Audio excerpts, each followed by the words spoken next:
Okay, here are my Starrett calipers that actually I inherited these, and I've been emailing,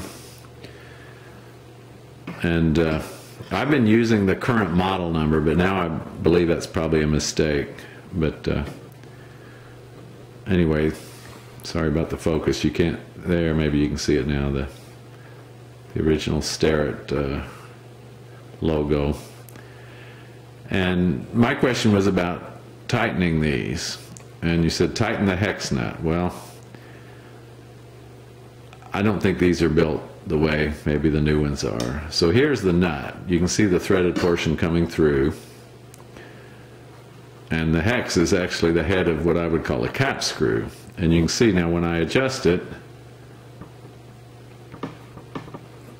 there's no motion in the nut. So I believe that the shoulder right behind this hex on the cap screw has the square, and the square hole is in this arm, and that's why these just move. And now if you watch the nut,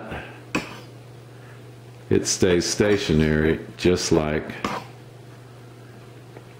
the hex nut.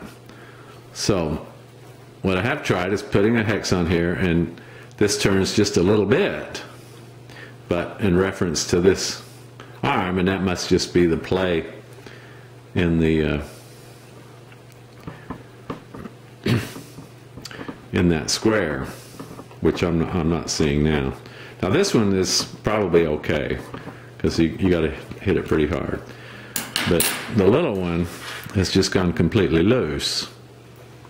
And again, it's the same situation. If you hold the upper arm with the head of the cap screw, they're fixed. And then what I'm calling the nut, it's also fixed to that. So there's just clearance in here.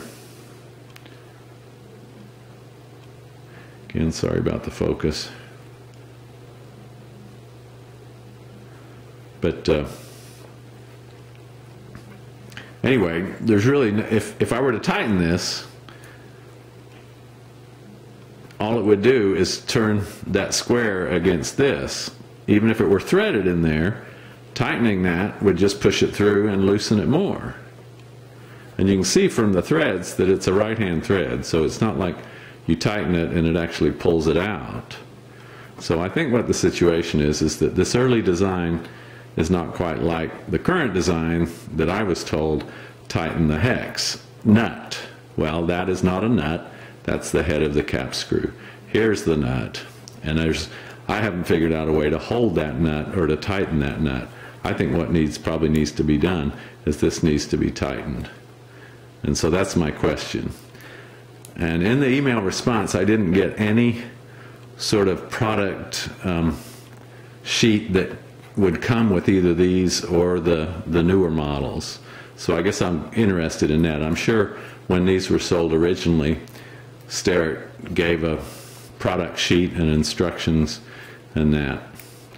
Now, if I need to return this to have the factory adjusted, I'd be interested in that, but I kind of doubt that that's the situation. Anyway, thank you very much.